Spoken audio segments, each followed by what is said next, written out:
Hey guys, what's up? Good to be back making another video for you. Been taking a little break because there's really no good news.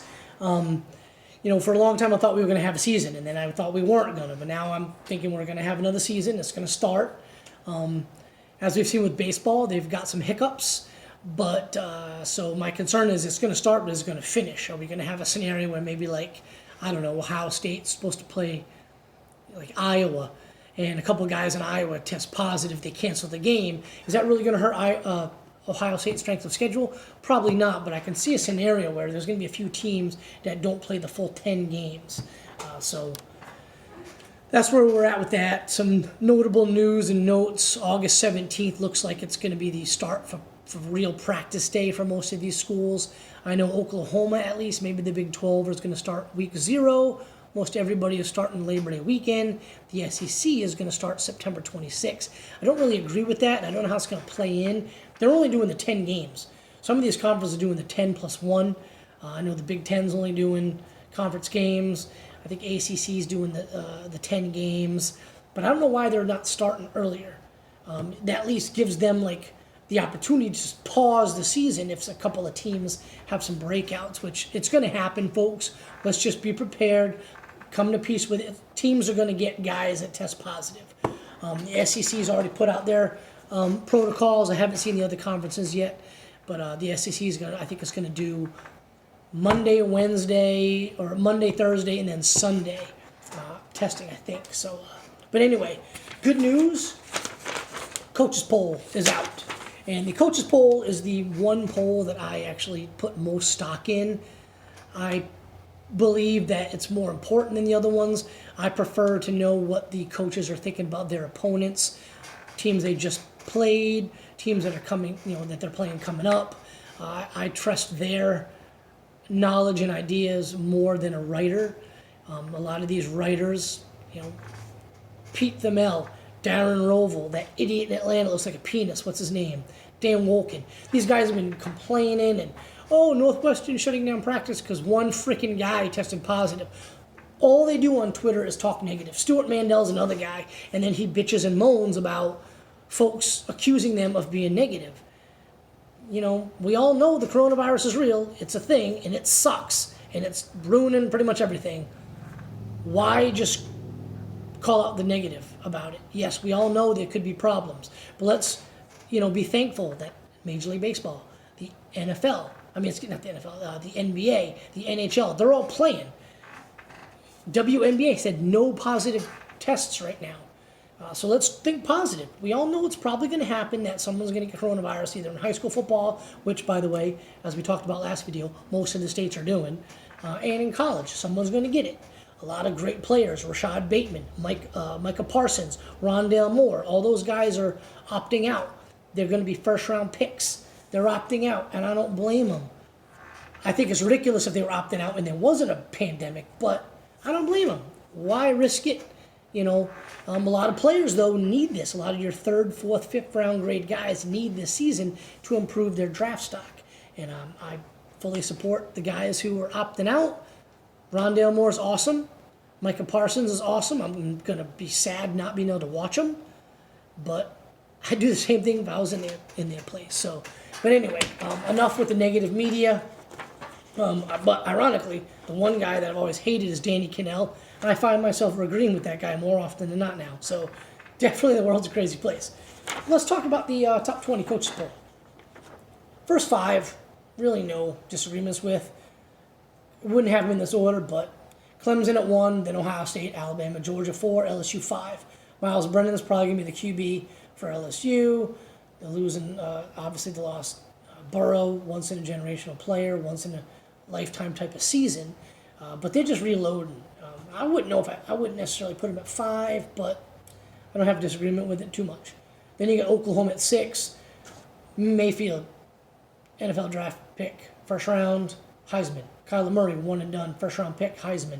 Jalen Hurts, 1 and done, for not first round, but going in the NFL. I think it was second round. What is that douchebag from Nevada, Spencer Rattler, going to do? And yeah, if you saw QB1 show, then you know he's a complete and total douchebag. Will he finish out his career at Oklahoma? If his attitude hasn't changed, no. But if it has, he could be a 2 to 3 year starter. they could be onto something big in Oklahoma. But they're at 6. Penn State, just talked about Mike Parsons, he's out, opting out. But they're at 7. New offensive coordinator, I'm not sure I agree with this. I think Florida's better than them, who's at 8, with Dan Mullen, the QB whisperer. I'm sorry.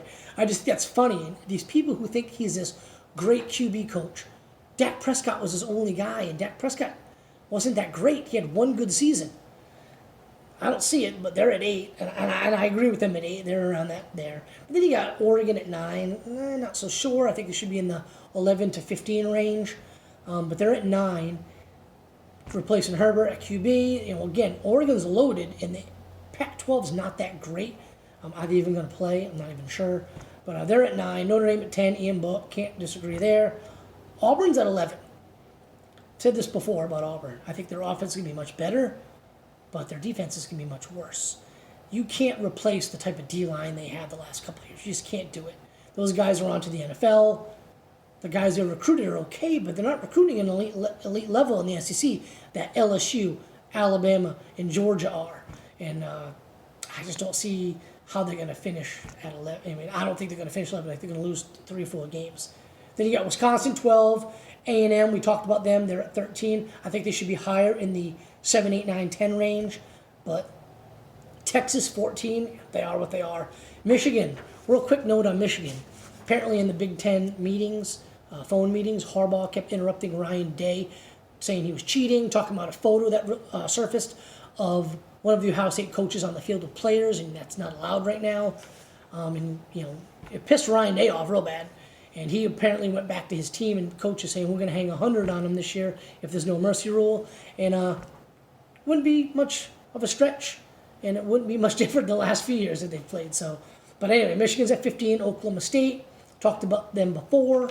I think they're going to be really good this year if they can get their problems, racially motivated issues squared away, and they can get some leadership going on.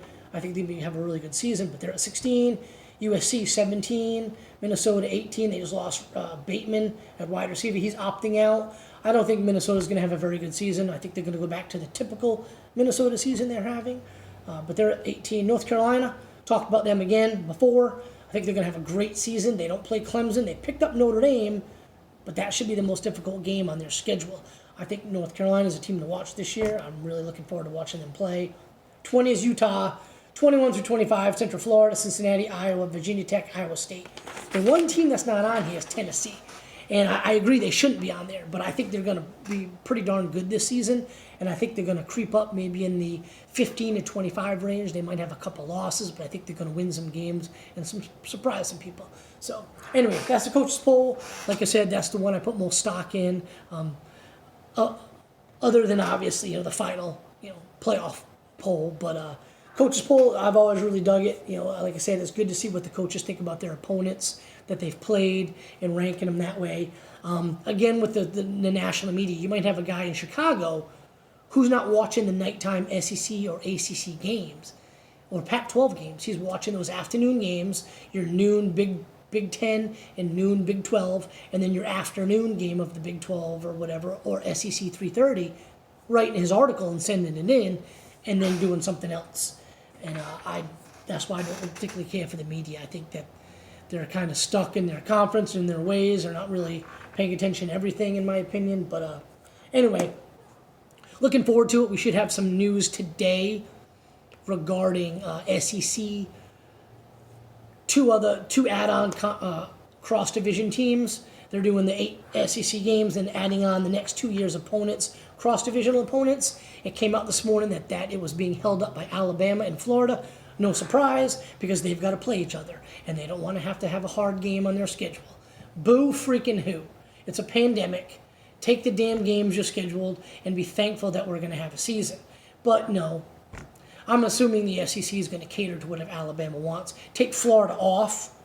I don't know who the other it's Georgia. They got to play Georgia this year. That should be a tough game for them. So they got 2 tough games. The 2 best teams in the East they got to play. But I'm pretty sure they're going to take Florida off and give them somebody like Kentucky or South Carolina, because the SEC always caters to what the crybabies at Alabama want.